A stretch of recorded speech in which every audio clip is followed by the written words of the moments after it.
Welcome to Recurring Nightmares, episode 52. I am Chris, as always, joined by Jeff. Hello, hello. And we have a doubleheader that I apologize for ahead of time, but we'll be getting to that shortly. But before we do, Jeff, what have you watched over the last month? I've seen a few things. I think you've seen way more of like the newer, like big movies in theaters and stuff. But I wanted to touch on one that I think you talked about the last episode. I don't think you liked that much. I can't remember for sure. And that is In a Violent Nature. Yeah, I did not enjoy that so much. I got sick of waiting for this thing to come to Shudder, so I rented it. Because it wasn't even coming this month. I was like, when is this thing coming? Like Halloween? Like, what the fuck? Which is wild, because it is a Shudder movie. Yeah, and it's just like, it's taking forever. And I was so curious about this movie.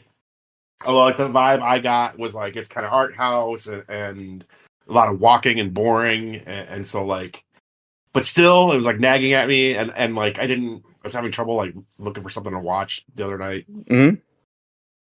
And, like, much to my surprise, I don't agree with a lot of people on this movie. I really enjoyed it for the most part. For the most part, I think a lot of that has to do with like how much I love Friday the 13th, and this is kind of a Friday the 13th movie.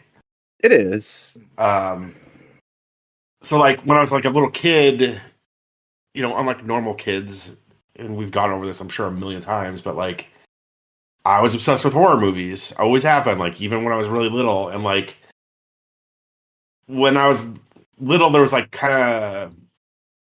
Well, there's a few things that made me fall in love with movies. But a big chunk of that was Friday the 13th, 1 through 4. And, like, that whole aesthetic is, like, my comfort zone. Like, that is just, like, people in the woods, cabins, gore, violence. Like, that whole thing is, like... It's just my jam. And because like this was just like, okay, this is like a kind of a fresh spin on that. I thought anyways, like obviously the concept here is that you're following the killer for most of the movie instead of like a cast of characters. Yes. And that like core concept, it's obviously going to test your patience at points, but like I don't know. I thought the movie was just like so beautiful looking, and some of the encounters he had were really creatively done. I thought, and so I was not bored.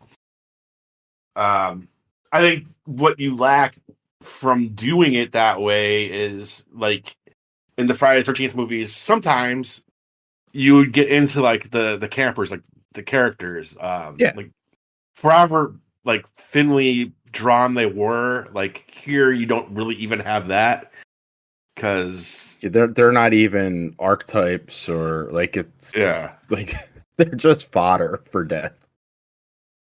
But that said, like, man, I was so into this movie, fucking loved it. Like I still like really like it. I kind of wish I bought it. But I do think that like it loses a little bit for me in that the ending like sucks, and I can't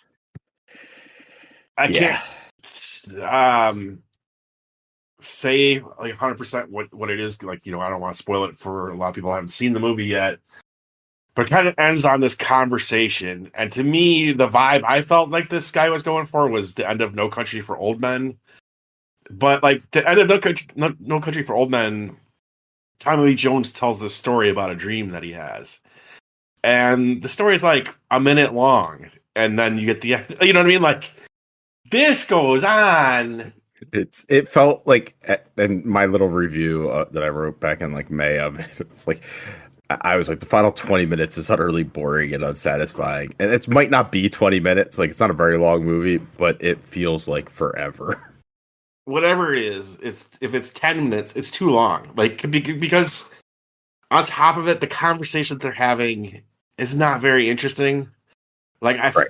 it's like you're trying to make some sort of point about the nature of animals don't care about what they kill, and I guess you could reflect that back on to the killer. But I don't know. It just it didn't work for me. The ending, and then there's aspects of like there's aspects of the ending I thought were neat, but like it just I don't know. You're doing Friday the 13th. Hey, maybe him and the final girl have like a big face off at the end and call it a day. I don't know. Like I just did not care for the ending. But other than that, like everything leading up to the ending, I was super, super into this movie. So I'd say if you're like well, one, if you're listening to this podcast, you're probably a Friday the 13th fan. You probably have Shudder. So I would at least watch it when it comes to that. But yeah, I was a fan of the movie. I'm with you on the ending part of it. Cool. You see anything else? Yeah, I'll mention a couple other new horror movies that you could watch on Shudder. Actually, kind of like hidden gems, I think, from this year. One is called Infested, and that is a French film about killer, like a bad spider infestation in this building. And I found this film to be a lot of fun. It kind of reminded me of like Attack the Block, Okay. except instead of kids in, it's basically the same thing. It's like kids in this apartment building in the city are fighting something, but instead of aliens, it's spiders. And boy, like I don't know what the budget was for this movie. I'm assuming it wasn't huge, but man, like I want to say a lot of it's done practically. I don't know how they did some of this. The spider shit is awesome. Like and it's just a fun wild ride. Like it's again like think Attack the Block but spiders. And if that sounds like fun to you, I'd say check it out. Yeah, you told me about that one earlier in July, I think, and it's one I definitely want to get to. I think you'll enjoy it, especially how do you feel about spiders? I'm not like I do not have like arachnophobia, but Okay. yeah, they can be creepy, but also like How do you feel like cool. about a bunch of bugs coming out of a hole and crawling all over your skin real quickly? all Like, all over my skin. Absolutely not. yeah. So I think this has like a good like everyone is afraid of bugs to a degree, right? And Yeah, like this just taps into that in a good way. cool. Um, and one more I want to mention, I feel like is really getting overlooked this year, but I found to be well. There's something about it that's really awesome.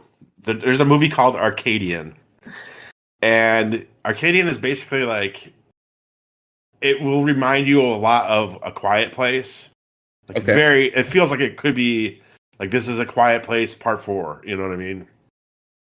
It's like after the end of the world, there's these creatures all over the place that are killing people, and there's just a few survivors trying to make it, right? And Nick Cage is one of them. And he like, at the beginning of the movie, he finds like two kids. I think it's like he finds two kids, but he basically raises them as as his sons, and like they kind of like save each other, so he's not alone, right? Hmm. Um, so it's like nothing like new or groundbreaking on that front. Like you've seen a million of these, but man, the creature design is fucking awesome. Like I don't know, I there's this snapping thing that they do with their jaws. When you see it, you'll know what I'm talking about. And I don't want to like say too much because like it's a surprise how cool like these things fucking are. Yeah, And this too is like I think a mix. It's got to be a mix of like practical and CG. I don't know, but whether you think the effect is good or not, like just the creature design itself, I thought was so cool. That I was like, again, even though I've seen this a million times, I had a blast with it. Also, Nick Cage, I think it's worth noting. It's probably one of his most subdued, normal performances I've ever seen. hmm. Like it's just very. I don't know. It's like none of the Nick Cage ticks that you would expect are in it. Like he's just a normal dad. That's wild, Um, especially for like a something You like know, this. Yeah. yeah, like normally they hire him for these films to give that performance. Like, I will say, like, I remember Color Out of Space. He was kind of normal in that, but he did have some little ticks. But like here, it's yeah, just like it's 100% like he could be Joel from The Last of Us. Like, there's just not like he's just a normal man just trying to survive. That's it. Like, there's no sort of Nick Cage-ness to it. Now, I got don't it. know if you call that like a phoned in performance or whatever. Like, to me, it feels like Nick Cage never phones in his performances, and like whether you like him or hate him or like the movie or not, it's always like, well, that was an interesting choice. But Yeah, here's just like the choice was, I'm going to play this as straight as possible. Maybe this was just a paycheck movie to him. I don't know, but like, it's a nice little. Again, like you're looking for something to watch on Shudder, like you want a new horror movie from this year. I think Arcadian is getting a little overlooked. Um, I guess I'll kind of leave it at that. Except, I guess I'll mention House of the Dragon season 2. hmm Do you watch the show? I am like 5 episodes into season 1. I think I don't think I finished season 1 yet, but Okay.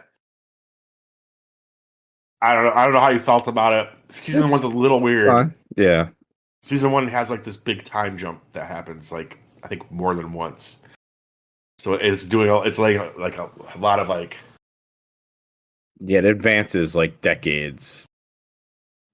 Yeah, it does that like once or twice. So it's like you get used to like certain actors playing these main characters, and then like they age up again, and it's totally new actors. And it's a lot of like setting things up. Season 2, I'll just say this: I like the show. Like, I'm not like in love with it. Do I think it's as good as Game of Thrones? I don't think it's as good as Game of Thrones when Game of Thrones was at its peak. It's as good or better than some of the worst seasons of Game of Thrones. I guess put it that way. We're still watchable and enjoyable. Yeah, and I'm pretty into this. Oh, it's like everything is like kind of set up, and you get the stakes of like who's fighting. Oh, season 2, I think it's pretty interesting. It's kind of a lot like using these dragons as a metaphor for nuclear war. Um, but season 2 has a problem for me. I'm sure tons of people. Um, Something really cool, like big, happens in like the third or fourth episode. We're like, God damn, shit went crazy there real quick. Like stakes are changed and people died or whatever, right?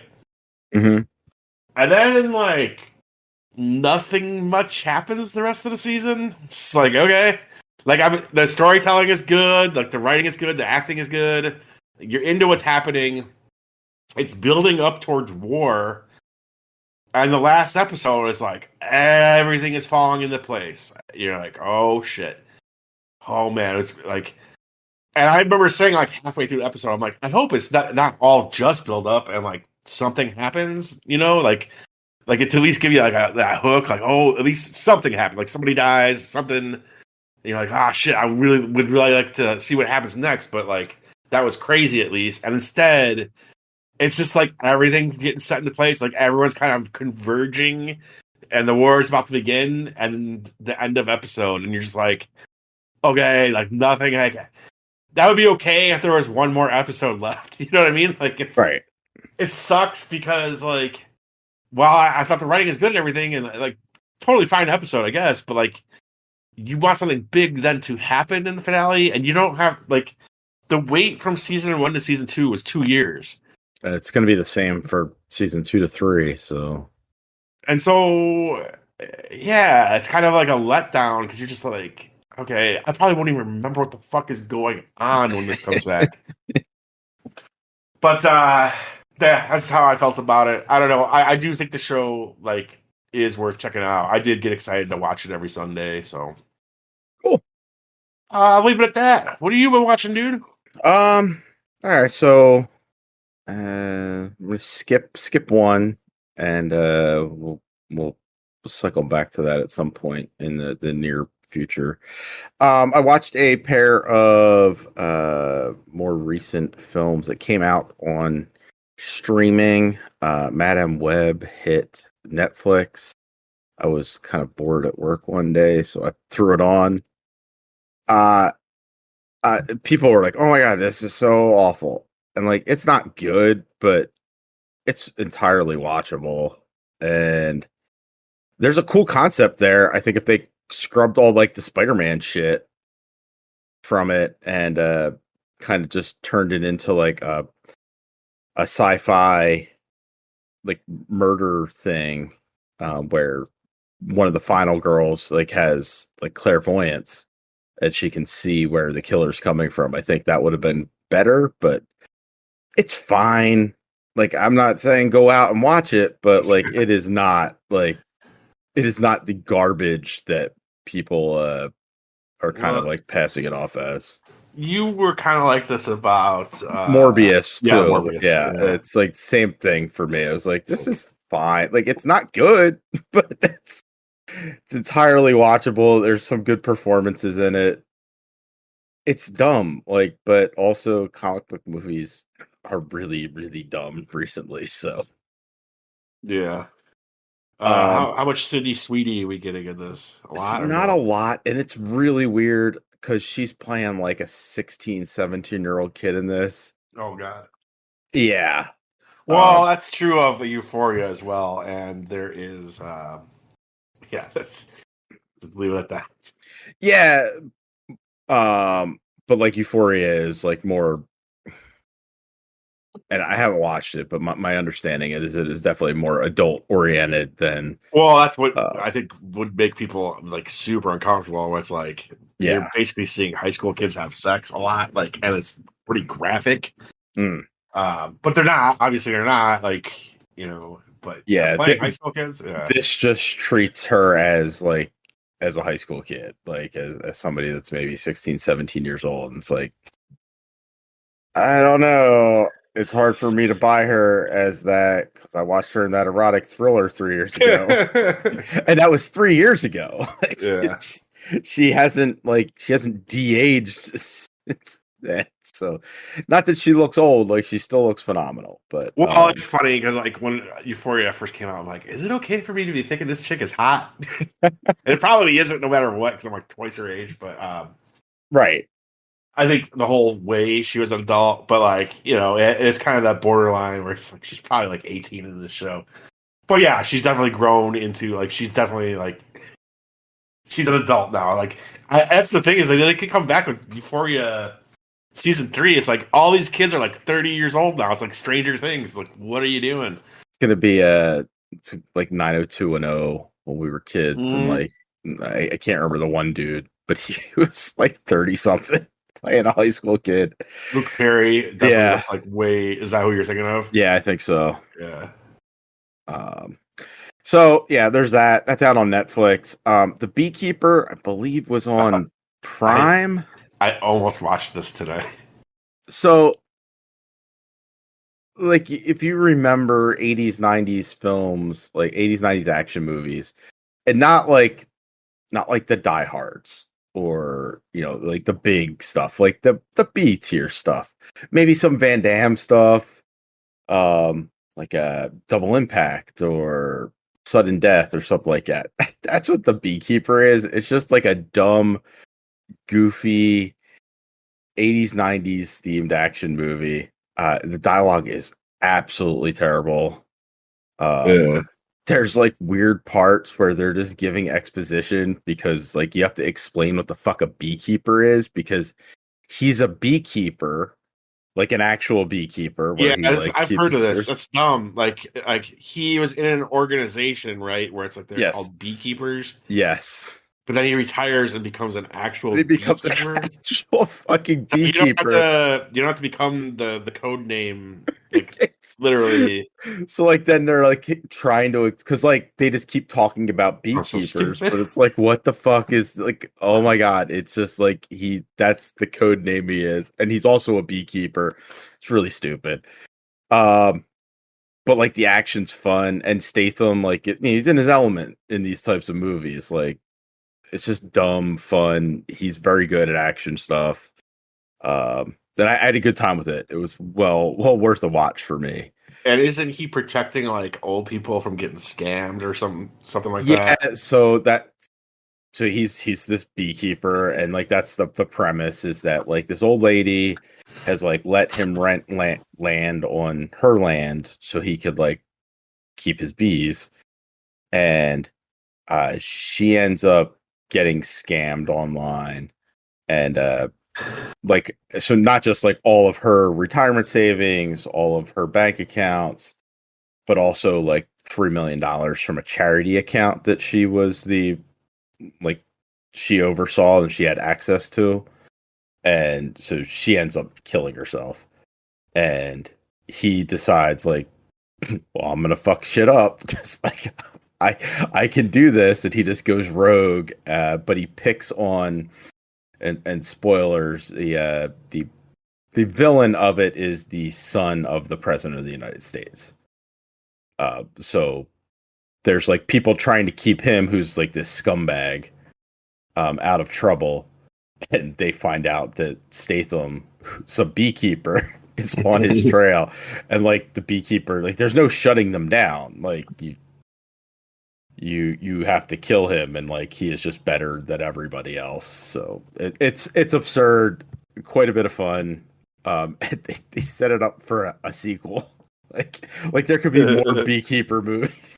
Like it's I really dumb. mean, you never know. Like, we got 3 Equalizer movies now. Exactly. We got 3 Equalizers. We got what, 3 Taken movies. Like they'll turn a simple concept into anything. I So will say this: I like kind of love the Equalizer though. Like, yeah, those are, when you look at those types of movies, like they're good. Like yeah, just he's just a dude that steps in and does, and it's similar to that. Just like yeah. turn the stupid nozzle all the way up to 11. And it Like becomes Beekeeper. it becomes the beekeeper. Really stupid. 3 more quick ones before we get into our main event here. I went out to the theaters and saw Twisters.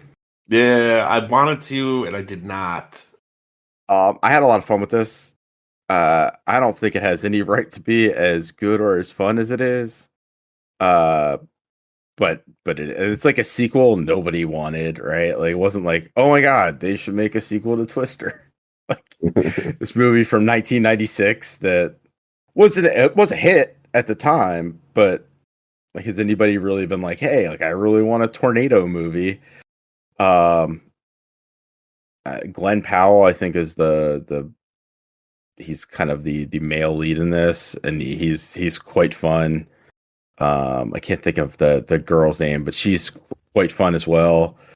And then there's some cool special effects watching, tornadoes just destroy everything. The ending gets a little maybe like over dramatic and ridiculous, but I don't know. It's like you're already along for the ride. Just have fun with it. It was a good time. I enjoyed it. You know what's crazy is I have never seen Twister, Really? despite the fact that I'm like a big Bill Paxton fan. Mm-hmm.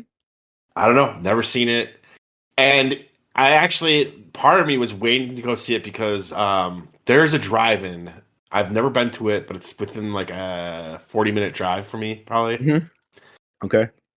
They were getting Twisters, but Wait, they were working on getting Twister with it so they could do that'd be a cool Twisters double followed by feature. Twister, yeah. And they got it, and it's gonna be like one weekend. I think it's not this weekend, but the next weekend. Okay. I'm a little worried about though because the opening weekend that they had Twisters, like 2-3 weeks ago now, Mm-hmm. they had to turn people away an hour before the movie even started. They sold out, and I'm like, if I'm driving, 40 minutes. however, Yeah. I don't want to get there and get turned away because they sold out. So I'm like, I don't know. It sounds like a really cool thing though. I haven't been to a drive-in since I was a little kid. Yeah, I think I think that is a Such a movie, perfect, but both yeah. those movies are probably great for that type of viewing experience. It would be awesome. I wish they were more common, but Yeah. anyways, They I'll see it don't eventually. they don't tie into each other. It's not No, like yeah, it's a yeah. sequel. It's just a I love the fact that they were just like, we're gonna revive this by just adding an S onto Yeah, dollar sign. it. How about more tornadoes? Like, it's really stupid. Um, and then finally, two movies that were very recent. I went and saw Deadpool and Wolverine. Um, I don't really care about the Marvel stuff anymore, but it's like, oh, everybody's kind of like talking about this one, and I like Ryan Reynolds and Hugh Jackman. It's it's fun.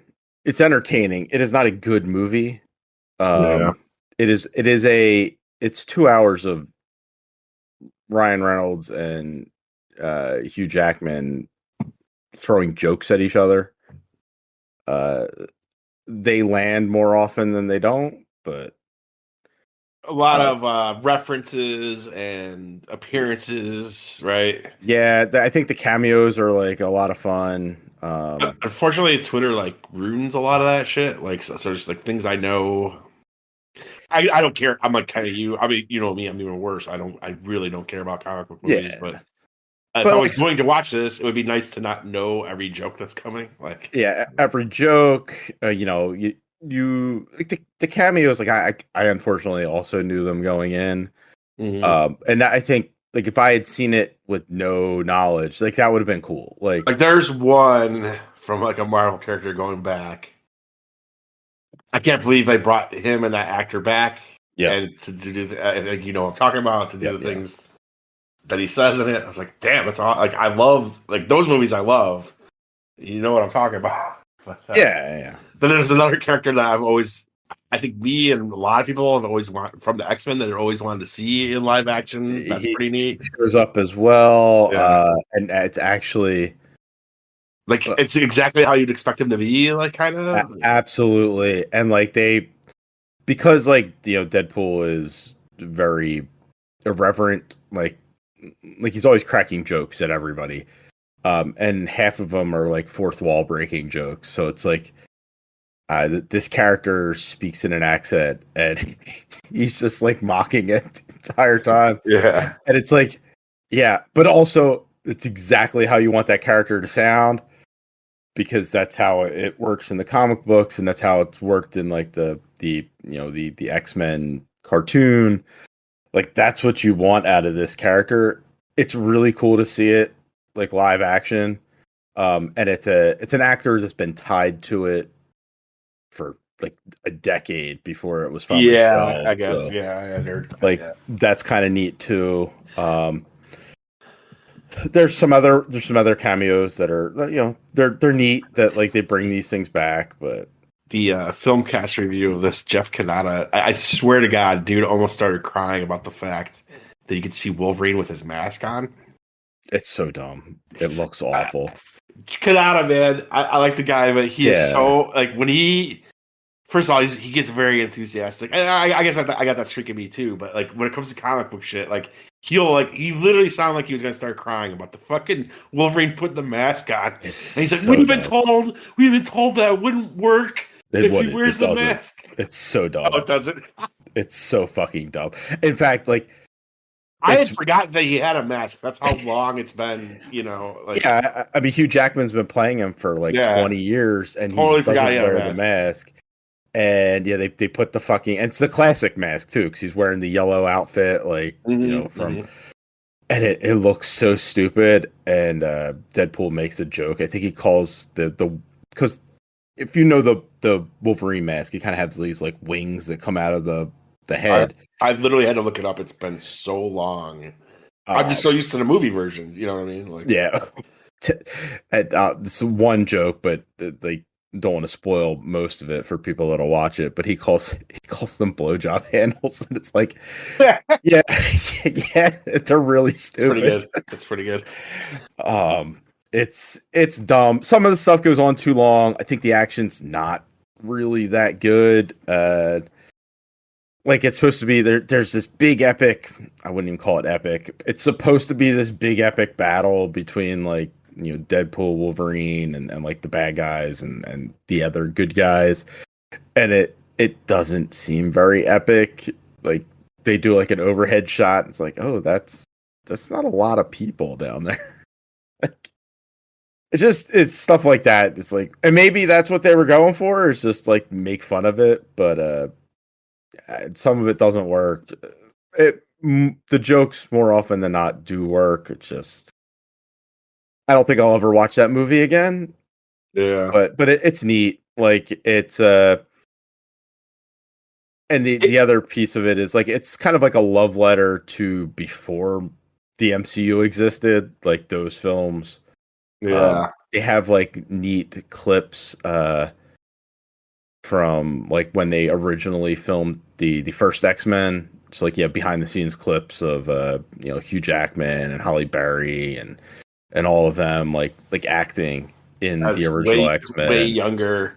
Yeah, way younger and like the it's not like them doing the character, it's like them having fun behind the scenes Behind the and the scene, yeah, costumes it's and stuff. cool. And it's like neat, like that they have this archive footage. I wish they had it for the other character and those films, because I think some of that would have been neat too. But also that unfortunately that character is not Fox. They were New Line that made those films. So anyway, Deadpool and Wolverine. Um, I enjoyed it. I don't think I'll ever watch it again though. And finally, last one here. I was really looking forward to this. I went and saw the new M Night Shyamalan film Yes. Trap, Yes. and I did not like it. Dude, it's so wild. I'm looking forward to it too, or I was. And then like you saw it. I don't think I saw one person who's seen it that was like, "Fuck yeah, trap." Everyone is like, "Yeah, it didn't quite work at best." At Yeah. best. Oh man, like how do you? It looked so fun. What happened? So few things. One, the trap. So like if you've seen the trailers, like it's the cops are hunting a serial killer, and the serial killer is in an arena. And the police, the FBI, has set up a trap to catch him here.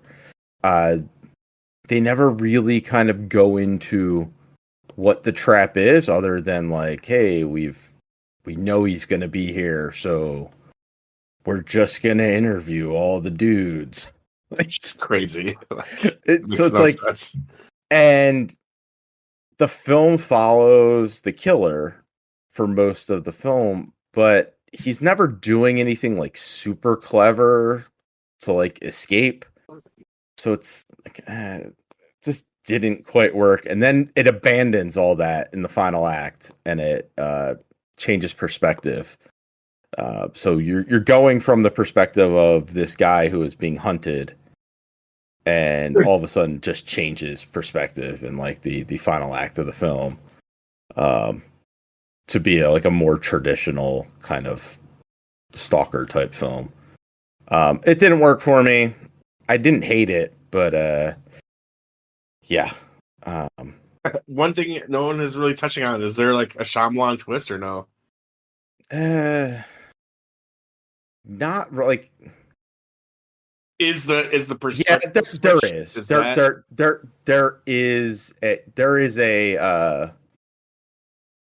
there's a twist. It's not as like dramatic as what you you would normally get from expect? Yeah. him. Um, and like you had to ask, and I'd be like, "Is there one?" No, not well, wait, yeah, there is. So it's like it's just Yeah. So there's twists there's and a turns. thing that's like, oh, this is like the catalyst for everything that's happened, and why that happens, and Is that does it have to do with the perspective shift or no? um, no, Okay. I think they could have left it as from the perspective of Josh Hartnett's character, and still done that. Um, the twist kind of lines up with like something at the very end. It's like how they came to set the trap, as opposed to um anything like oh, he's not really the killer or something like that. No, he is. Like, he's the killer. He's a shitbag dude who gets off on killing people, and he's lived a double life. It's like, I mean, the trailer kind of leads that up, right? He's taken his Yeah. daughter to a concert. It's the other thing. They spend a little bit too much time on the music in this, and it's not good. Showing off Shyamalan's daughter. Yeah, his Is she daughter. is she the one who directed that horror movie that came out, or is it a different daughter? I think it's a different daughter. Oh, Um, and I enjoyed that one. Uh, I'm not sure if they're the same people, but I know he has multiple daughters. Um, in fact, he has a tendency to put himself in his movies, and he shows yeah. up in this as well. Um, he he claims to be the singer's uncle, which is funny because I don't think the character that is playing is his daughter, but the music is all written by her.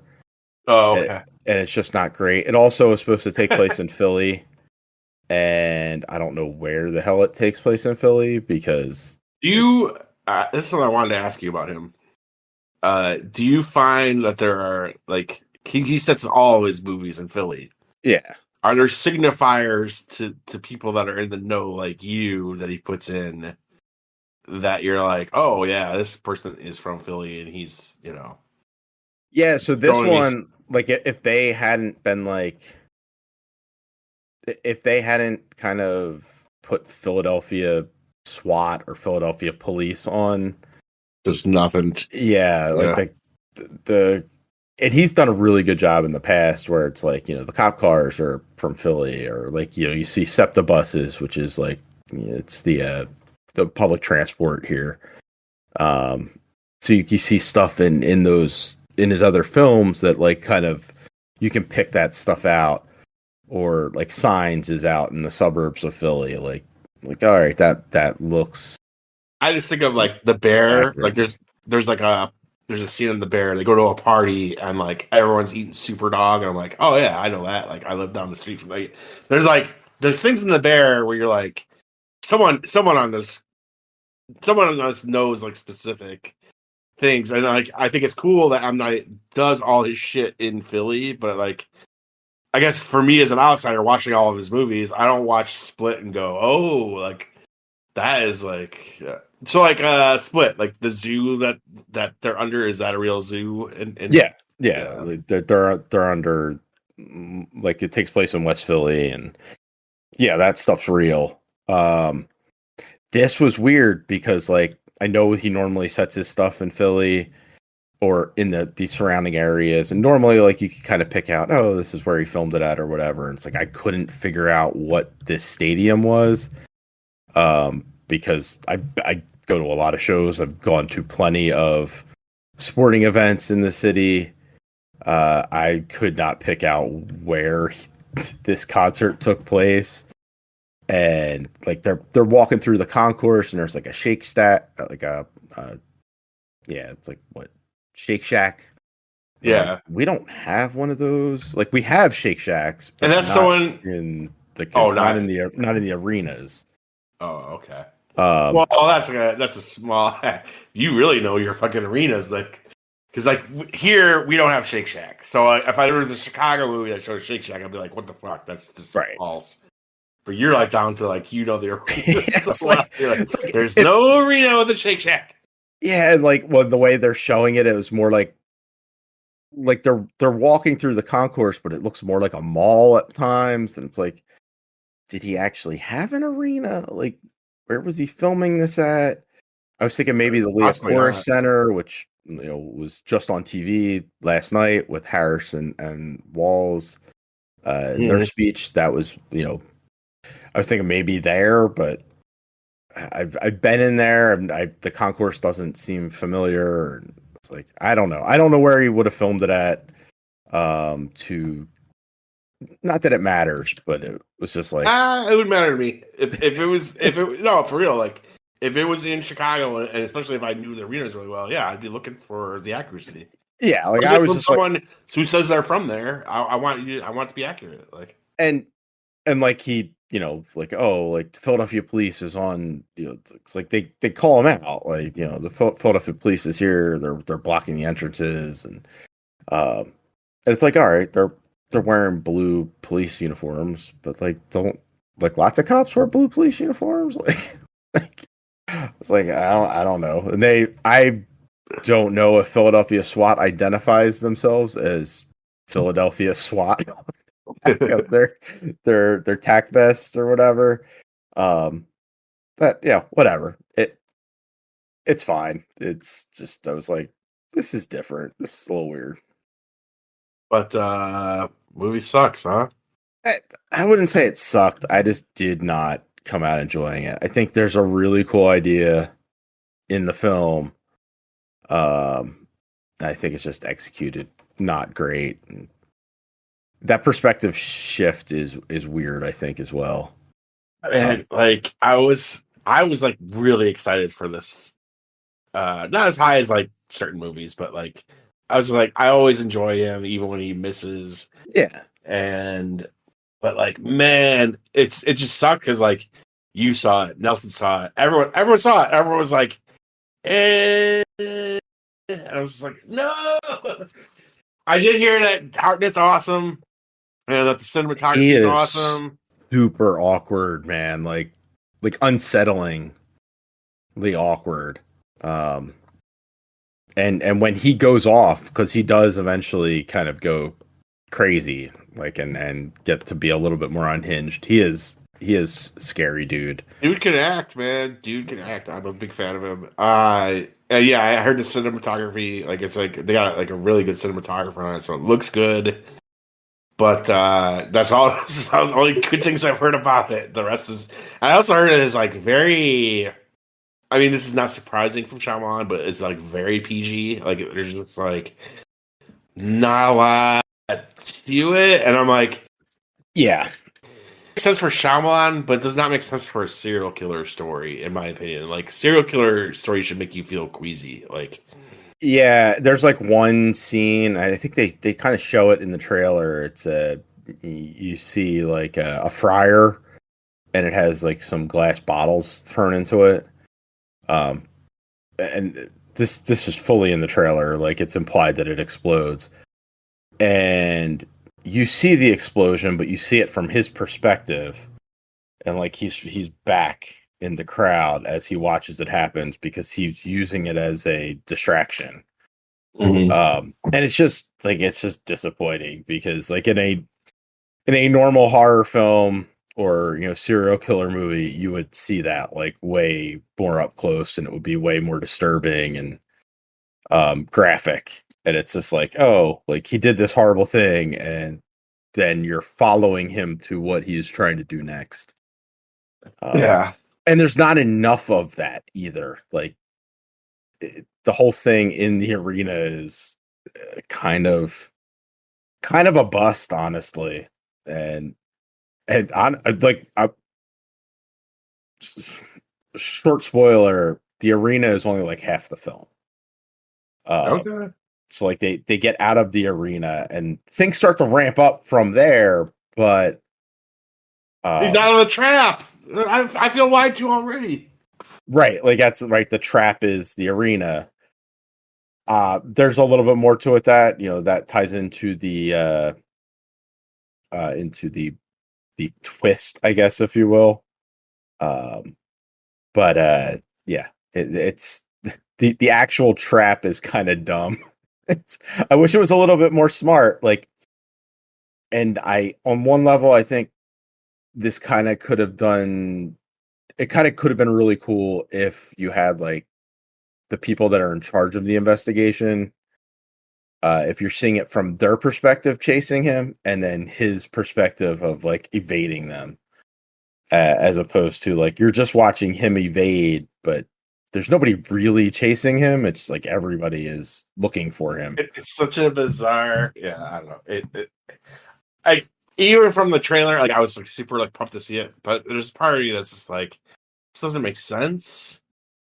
Like it just doesn't make sense. Like, Yeah. oh, you know that the serial killer is gonna be at this arena. Okay, well, So is like 20,000 other people. Like, Exactly.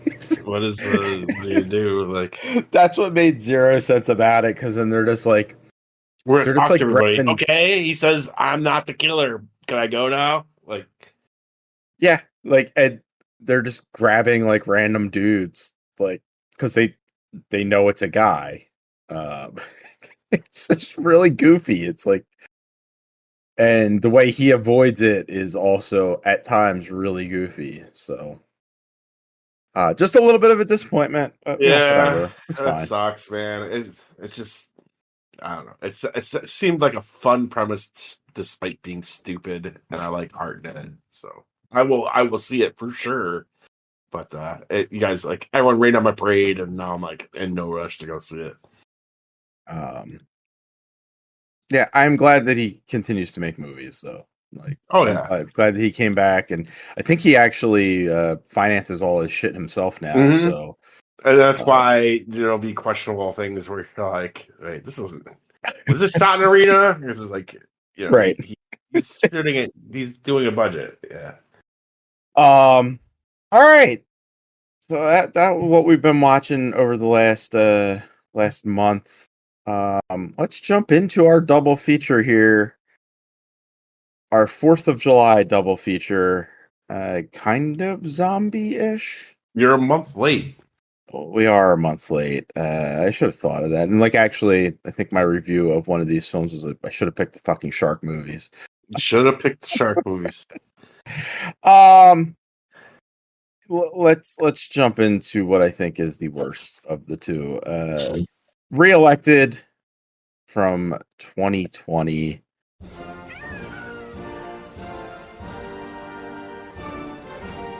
One is by land, two if by sea. You are here to party with me!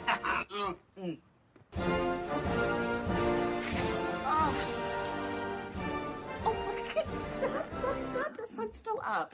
We hold these truths to be self-evident that all men are created equal. Our lives, our fortunes, and our sacred honor. Holy George Washington's ghost. It's George Washington's zombie. We're not talking about zombies. Huh, well, I'm talking about zombies. Yeah, he's been talking about zombies all night. You raise an army of the living dead, but your pride and stupidity are still the biggest threats to our safety. How sure are we that this isn't your fault? This all seems like America trying to teach you a lesson. What lesson? Don't get killed by zombies? It's a great lesson.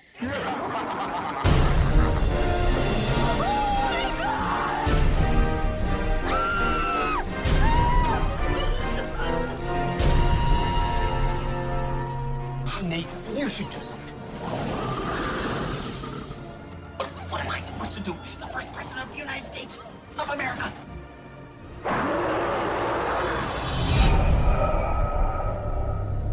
You don't get it. Washington. Lincoln. I mean, Andrew Jackson is on the $20 bill. Do you even know who Andrew Jackson was?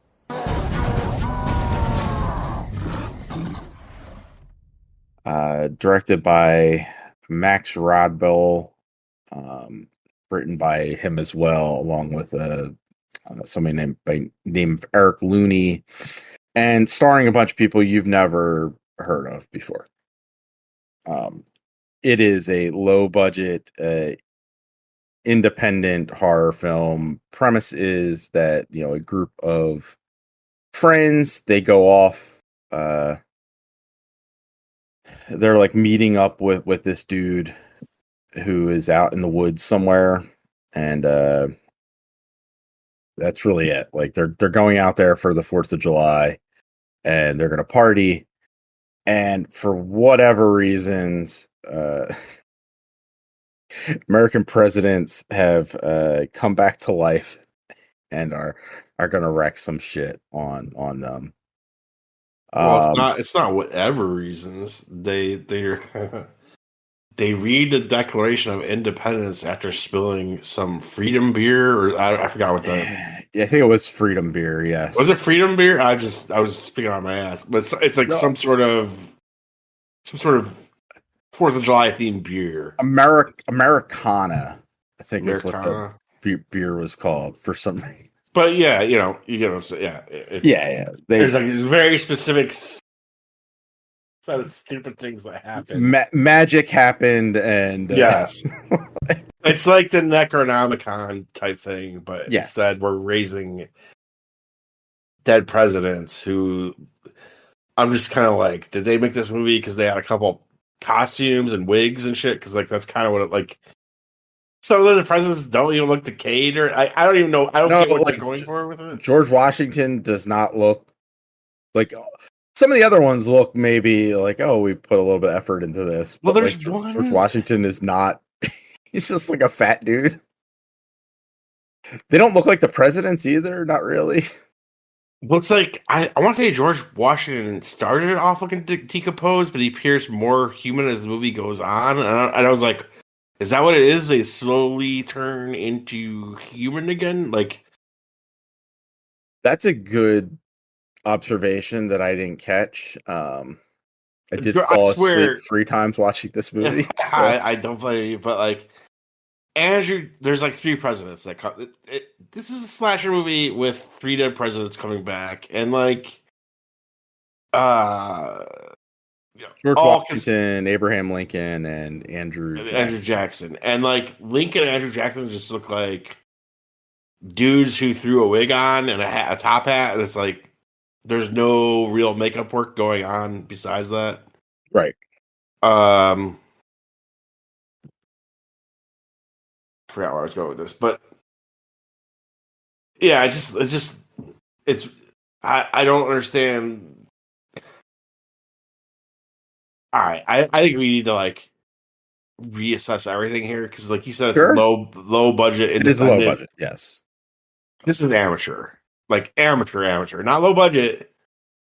Amateur, like this is someone making their first movie, and it's like with their friends, and it looks like something that you would have made with your like family on vacation with, like, if you had a camcorder when you were a kid. Like that is like the level of craftsmanship we're talking about. Like it is not good. Yes, this is the third. Oh, no, so I have this flipped. It's the second film that Max Radbill has made here. He did one previously called The Sisterhood of Girls Who Won't Date Me. But yes, it's like this is exactly what Jeff said. Like it is a just somebody that has like friends that want to be actors, and that's what they did. Like, I think there's one thing that you've demonstrated with the picks this episode is like these 2 movies clearly define the difference between direct-to-video and low budget and whatever this is, which is just like someone trying to make something out of nothing. It's completely an amateur. This is an amateur production. Like there are things in this where it's like early on, there's like 2 girls talking in the car, and then one guy's outside the car doing something, and he's like trying to talk to them, and the audio is all fucked up because like he's outside of the car and they're capturing his audio from inside the car, and it just sounds muffled. Bad. Yeah, like not how a professional movie would sound. This shit is all over this. Anyways, go ahead. Yeah, unfortunately, I just don't have much to say about it. Like it's it's the friends going off, they meet up, they have a party, and then some bad horror happens. Like with the zombies showing up, and the friends start getting offed one by one until it's really just the 2. It's the half brother and sister. That live to the end, and everybody's fucking annoying in this movie. Like, in fact, I think the best scene in the film happens in like the first few minutes, where a character that's not in it for very long, her car, I don't know if her car breaks down or why she stops her car, But she gets out of it, and one of the zombie presidents comes up and rips her arm off, and that's the best glorious scene I thought in the film, and that's also where it started just going completely downhill. I mean, I don't know. It's hard. Like, You're right. It's very hard to judge this like from any sort of. where I kind of like will come to its defense a little bit is that like it is it knows what it is, Yes. which is not always the best way to go. Like a good bad movie, it does not know it's bad, but it's trying so hard, and that's what makes it funny. And this is like a movie that is like this guy knows it's his first shot at trying to do something recent, second, whatever. And it's just clearly so amateur, but like it's at least not taking itself seriously. And it knows it's goofy and it's trying to be goofy. Now, do those jokes land? I think that they mostly don't because of how bad everything is around it. Yeah. Like the acting isn't great. It's like actively bad in most cases. Like the cinematography is rough.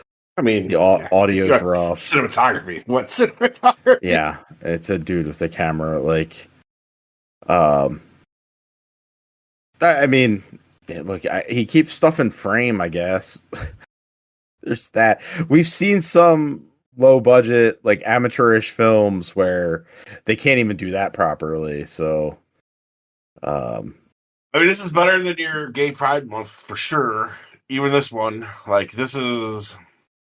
yeah, There's things about it. Oh, there's things I thought were kind of funny. Like, there's a part where like George Washington is fighting this guy's girlfriend, I think, and like he and this other guy are hiding in the kitchen while this is happening. It's like they're not doing anything. They're like letting this George Washington beat up on her. And like again, here's to give you the example of humor. It's like it's trying, but I think it's in that scene they say the title of the movie, "Reelected," and then then the title card shows up, like a super late title card, and they actually do that joke twice. I must have missed it the second time. They do it again near the end. It's like we're getting reelected, and it's like they do it again. There's that one goofy guy. Like he's like, "What's the number for the police?" And the girl's like, "You're not that stupid, are you?" And he's like, "No, of course not." He's like, "Right." He's like, 1-800-POLICE. I don't know why. It's stupid. It's stupid. Again, you gotta look for like something in this. There was one part. Well, I thought it was fun that the dead presidents talked, and there's one part where they, I forgot which one. Probably like, I think one of the like victims, like one of the people at the cabin, were like, said something about how slavery went away, and George Washington was like, "Wait, slavery went away?" And he like turns and looks at Lincoln, and Lincoln's like, "Oops." like, that was, I don't know, kind of funny. Like, again, this is me trying. Like, I'm trying to be like nice. Yeah, because it's as much as I don't like this, you're absolutely right. Like, this isn't somebody that has done films before, and like actual films, and he's just trying. Like, he had an idea and he threw it out there, and him and all these people that he got to do this film with him, Everyone's game. They're trying. They're all giving it their all. I would say the brother in this, like, who ends up being like the main dude at the end, like, I don't know, he could maybe be someone in a movie. Like, I could see it showing up in a part somewhere. I mean, he has like a manic energy to him that Yeah, it's kind of like the J Muse thing, or something like that. Yeah, Like, or who's Really? the guy who played Stifler?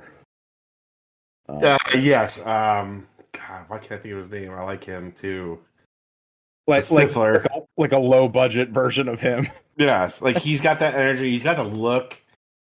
When he finds the beer in the basement, he's like, "This party just went from 10 to 1776."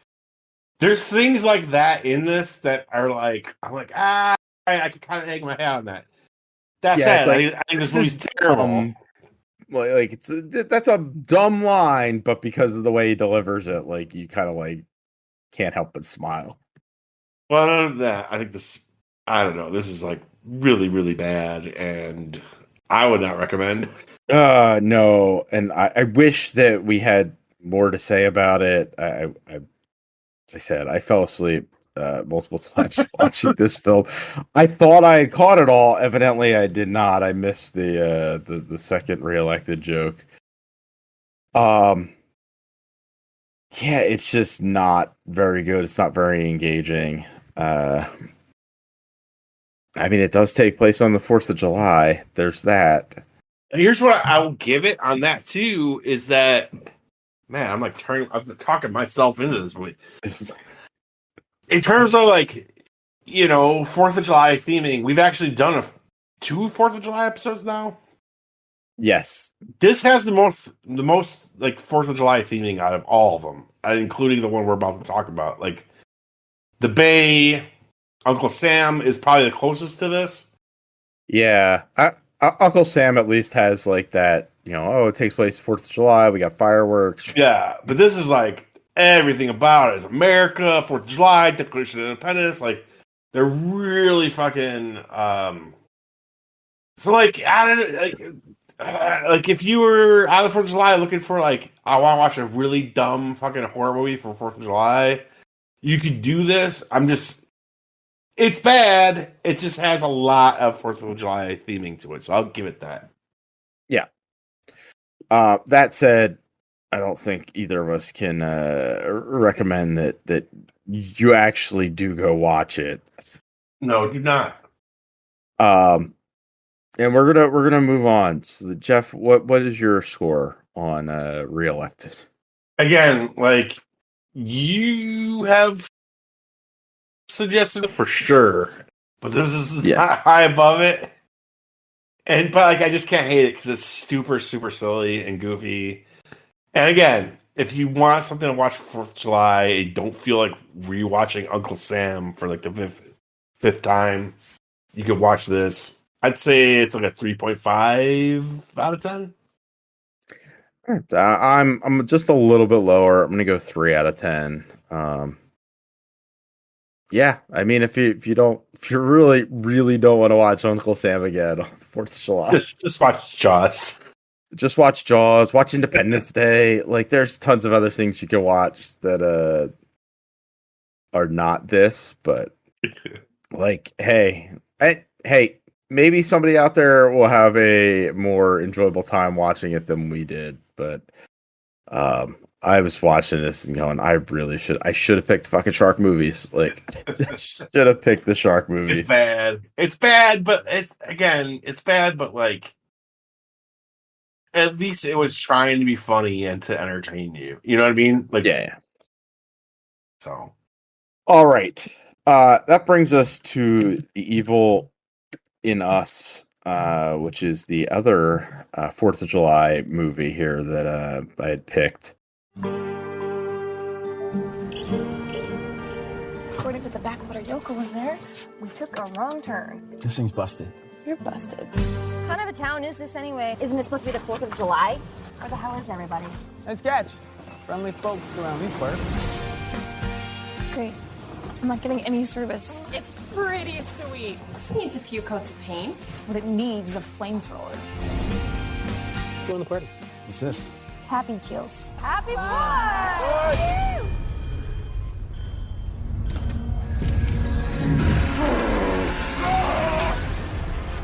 Are you okay, Mel? Wheeler, look at me, look at me, look at me. Oh my god. Why did he flip out? What did you do? I heard him talking to himself at the car today. I saw him. He was taking something.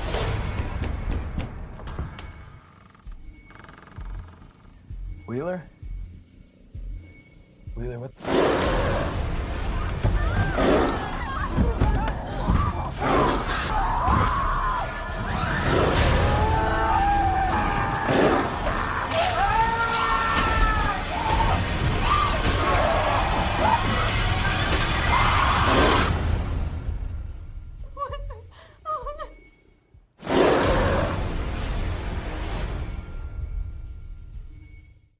This clearly a better budget. I don't know if the acting is better, but it's these people at least kind of know where to look at on the camera, and It's like I said, this is a direct-to-video movie. yes, These are like people actors. these are people who are like models or actors, like they're trying to get into the biz, and there's varying degrees to how successful any of them are. Mm-hmm.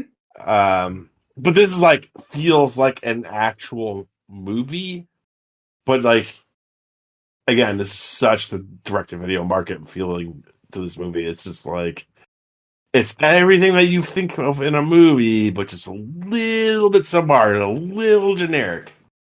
So, plot behind this one is kind of kicks off with like a murder investigation happening, where a noise complaint has brought the police out to an apartment building. The police go in. They end up finding 3 bodies, one of which is barely alive, and then we kind of start going through this like murder investigation from there. And then they start doing a split with another group of people who are going on vacation to like a lake house or something.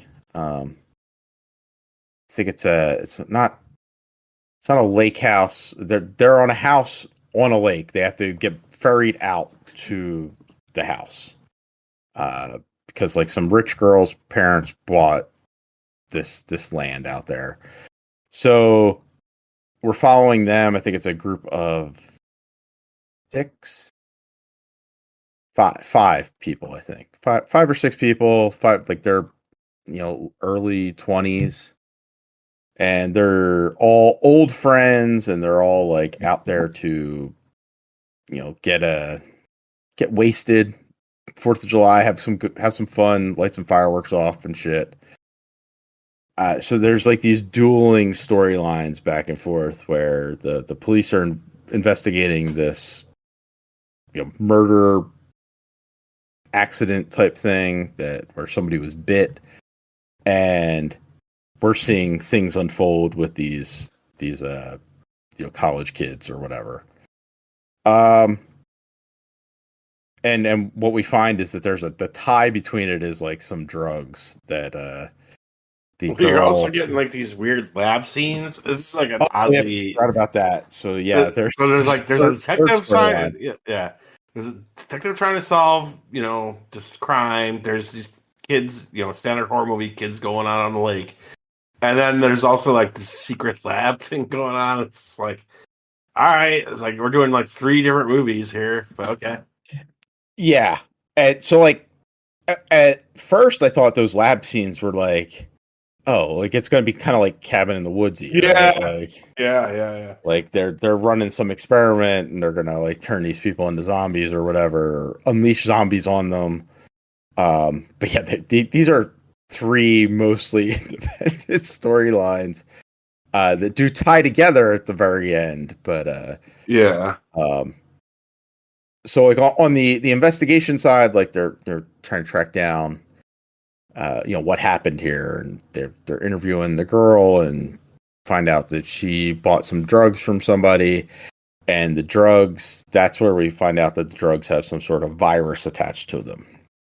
The kids out at the lake house, they're drinking, getting involved, and one of them has some coke, and they start sharing that around. This is where I kind of call bullshit. This is like you seeing like the whatchamacallit in Philly, like the restaurant in Philly. Mm-hmm. Cocaine is not as casually used among friend groups in that way. Like, if there's people who do coke, it's like one or two of them, and they will secretly set it up for each other in the bathroom. Like, you go in and do a bump, and I'll go in and do a bump after you. It's not like the whole group is all doing cocaine. Like, here, it's like the whole group does it except for like the one girl, right? The one girl, like, yeah. everyone else fucking does it. Some call shenanigans on that. I'm your cocaine accuracy person. Yeah, I'm glad you said that because I would not have thought. No, it anything didn't of strike that. you as weird. Like, I don't know. Have you ever been in a group of friends where everyone was doing cocaine? Like, I've never. No, that is never true. seen it, yeah. And I'm sure that I've known people that have done it, but you're right. Like I'm sure you've been in rooms though where everyone's smoking a joint, right? Yes. Yeah. They Okay. pass So, around. You go to a yeah. concert, they're passing it down the line. Yeah. Exactly. They're not passing the coke Like, through the cocaine use crowd. is not that casual. It's because it's kind of like, it's frowned upon by people. So like, and especially now, like, and I say this as someone who, like, if I was at a party now and someone offered me cocaine, I'd be like, absolutely not. Because, like, the fentanyl situation is just, Yeah. I'm like, I haven't touched cocaine. I was never, like, huge into it. But if I was at a party and someone was like, do you want a bump? I'd be like, sure. Like, it's not anything to be scared of as people, like, make it out to be. But now it is. You know what I mean? Like, I would never fuck with it. So Anyways, that's what's kind of sure. interesting about this is that like they've laced this coke with something. Yeah. We will get into that shortly because I think that might be the most interesting thing about this movie. Well, yeah, maybe. But yeah, so the coke has been laced with some sort of virus that it's not a long lasting virus, but it will bind to you and cause rage, which we've seen in other zombie movies before, where whether it be rabies or whatever. Like Where 28 days later. Yeah, where it's not necessarily you're not necessarily a zombie, you're not undead, but you're infected with some sort of disease that causes you to basically lose your mind and attack people and bite them. And that's what it is here with the coke. But I guess kind of jumping ahead as a spoiler, I guess, or whatever. I did not expect it to be that it's like a drug, and that a drug's effects are temporary. I thought that was a neat idea. I don't know about you. I thought that was a really neat idea. Like, yeah, because in all the other films like this, right? It's not. It's permanent. Yeah. Like you get the rabies, and like now you are the rabies zombie guy. Like, because the idea, it's kind of a metaphor from like if you go blackout drunk or you did something when you're really high, and when you come to and you're like, uh-oh, what the fuck did I do? I thought that was a neat, like, again, this is a movie that I think is like a pretty junk movie, but it has a few cool interesting ideas, and like this is probably top of the pack for me. Like, it's a really neat idea. And that plays off really well towards the end. Yeah. Where everybody is like died for the most part except for this one girl, and the guy who brought the coke and also supplied the coke to the girl in the investigation portion of this, and like he's all fucked up, he's been burned to shit. Like, he's like, well, what happened? Like, because like the drugs have worn off, like the virus has not, and he's like, but then she's like, you did this. He's like, oh fuck. Like, also he's like completely burned, like you said. Yeah. And some decent effects. Yeah, like decent like makeup. Yeah, they there's not a lot cohesive about this that works, but there are bits and pieces where they get it right. Yeah.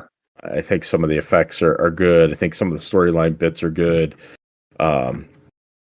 Some of the, like, they do this really cool thing with the rage sequences. So it's like you'll see what the the person that is taking the drugs, Yes. when they're affecting, you're seeing what they're seeing. So it's like everything kind of goes red and distorted, and they're not hearing what people are saying. They think people are laughing at them or yelling at Yes. them or Yes. criticizing them. So it's neat. It's like a neat effect. It is. It's not 100% what a bad trip is like, but there's that element of it, like of you misinterpreting everything around you. Yeah. And I just thought it was so rare. I mean, it's just something you don't see in like movies like this where people are turning. You don't see what they're saying. Like this movie shows you what they're saying. It's like everyone's kind of laughing at them, making fun of them, and saying like horrible things. And I'm like, oh, it's like that's inducing the rage. I don't know. It's just like it's just like a neat idea. It's another layer, you know. It's something like, and especially in a movie like this, where it's like this is such obviously a cheap direct-to-video thing where you don't expect it to have ideas. Yep. And it does. It has. I think those two things are probably the biggest ones for me. And then there's one other thing, like there's a political aspect that comes in near the end, but I don't want to get ahead of you. So yeah,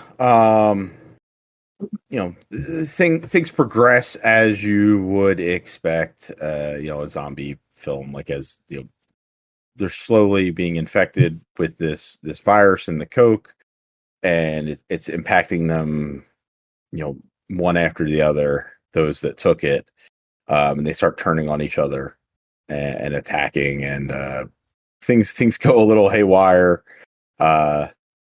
between the six of them there, and I think it becomes pretty interesting with how that plays out. They're trying to sneak in and into the building to call for help because they're stranded on this island. But then they're attacking each other as they turn. I think some of that works out pretty well. There's a cool scene where we mentioned like the one guy gets lit on fire. That's pretty neat. How they play that out. And some of it is pretty gory at moments. Ultimately it ends up exactly how you'd expect. Like almost everyone dead. The investigators finally, I don't know how they figure out that they're at this beach house. I think they're like making calls around to everybody. Oh, they went out here somewhere, and somehow they end up getting boats and heading out to find them. And of course they find him at the last possible moment. Everything bad has happened. Yeah, all the shit's gone bad. They've and he ends up shooting himself. No. They end up shooting him. He tries to shoot himself, and the bullet, the gun does not work. So he points it at them, and the gun jams. And so he realizes if he points the gun at them, they'll fire on him. This like the movie does have a political bent to it, which does not come like that's kind of where it rears its head. You're like, oh, there's politics to this.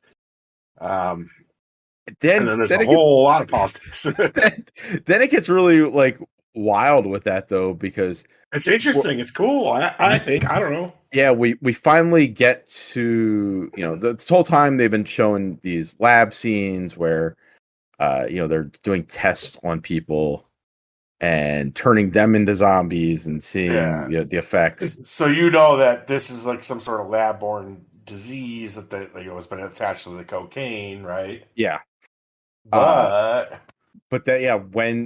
when the film ends, we get a political speech by the guy who's been running these tests, and we find out he's a senator from Texas and Republican running for president. Yeah, and he starts laying in all the talking points. It starts blaming the decline of the moral fabric of our country, and really like he's orchestrated it all, right? Yes, it's like someone he's like Biden did this to us, but it was like he was the one that did it, so he could run against them on that issue.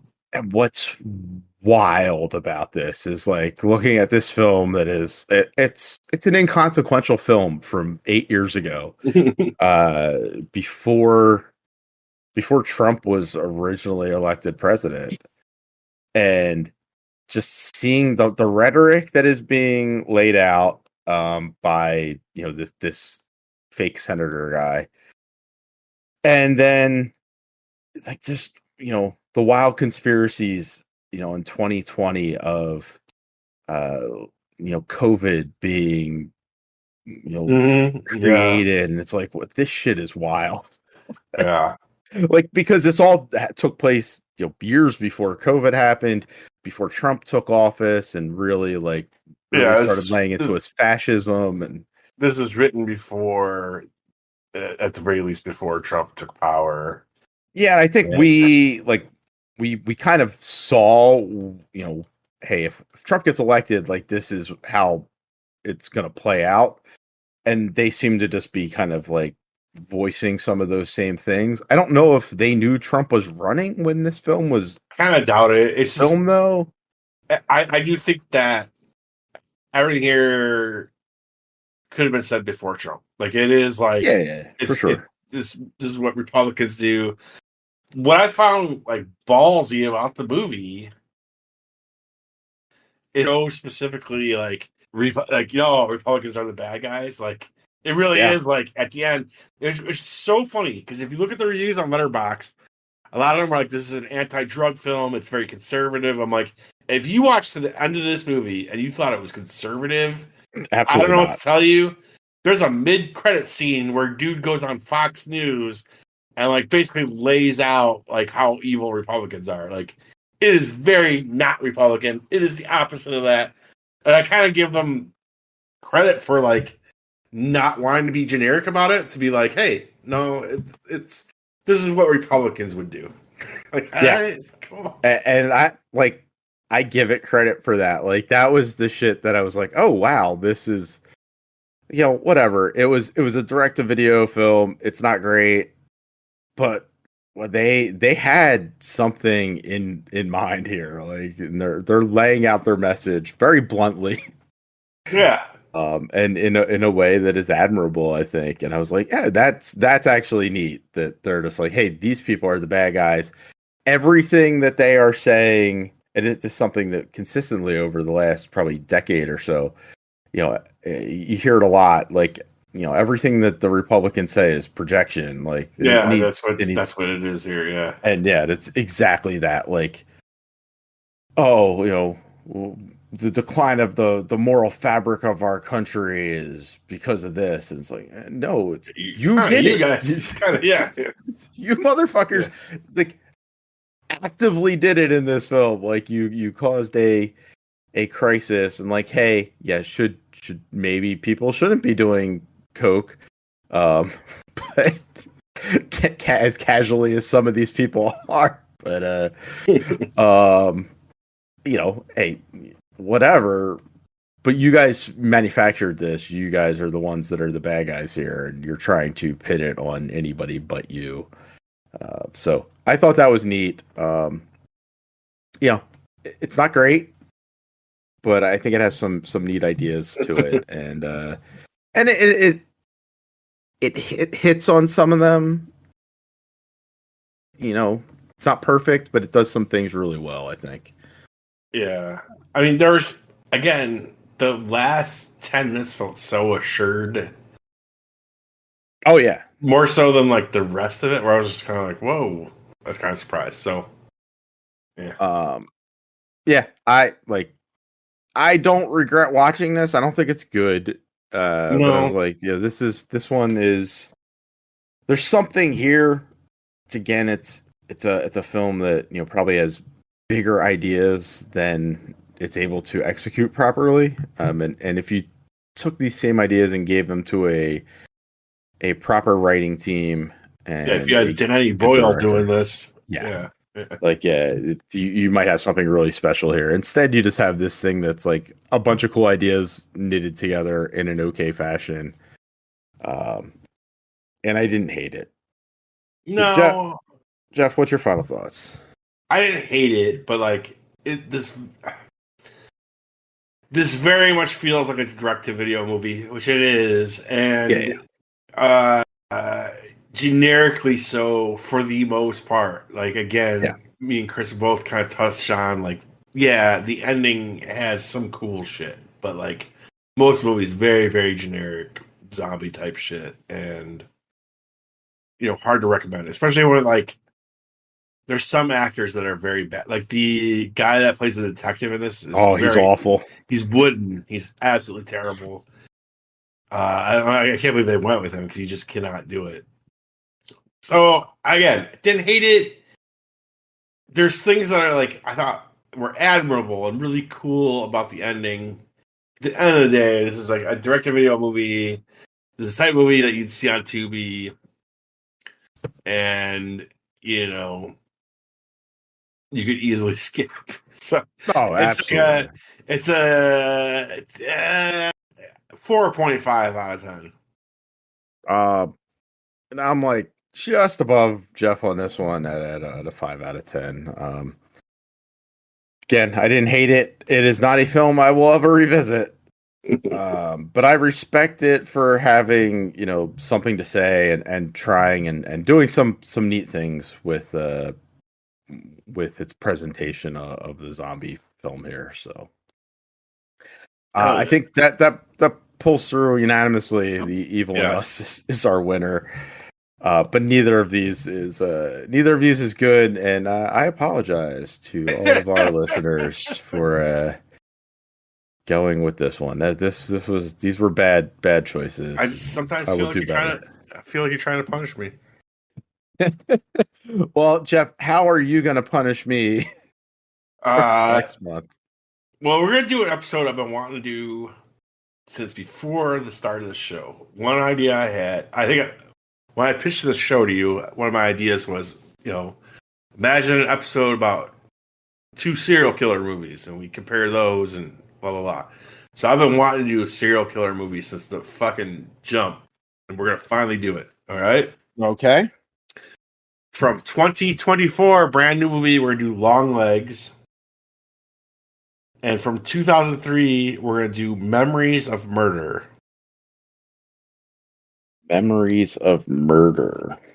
Memories of Murder is from Korean director Bong Joon-ho, who did Parasite. All right. Yeah, I've never seen it. I don't know anything about it. It's supposedly pretty good. And it's a serial killer movie. I am a fan of serial killer movies. My favorite is Seven. I can see that. Silence of the Lambs, not far behind it. I think those are like the 2 high watermarks of the genre. And we're going to do a brand new movie from the genre. And we're going to do a movie from Bong Joon-ho, who is an Academy Award winner.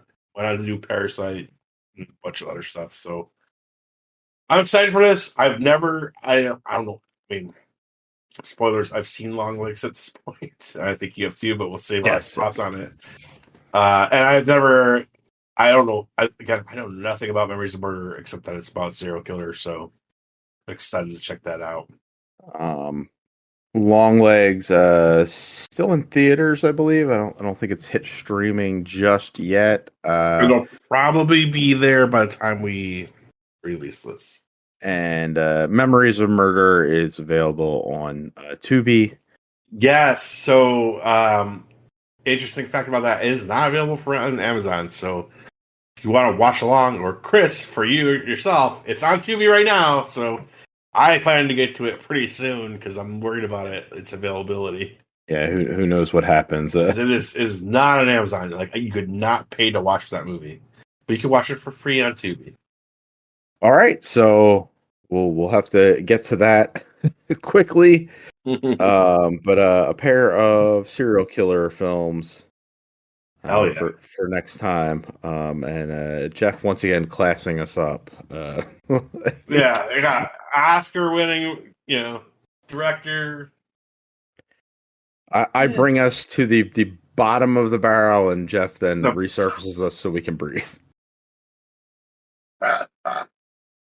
But yeah, join us in a month. For serial killers. Hell yeah, serial killers. everyone's a fan.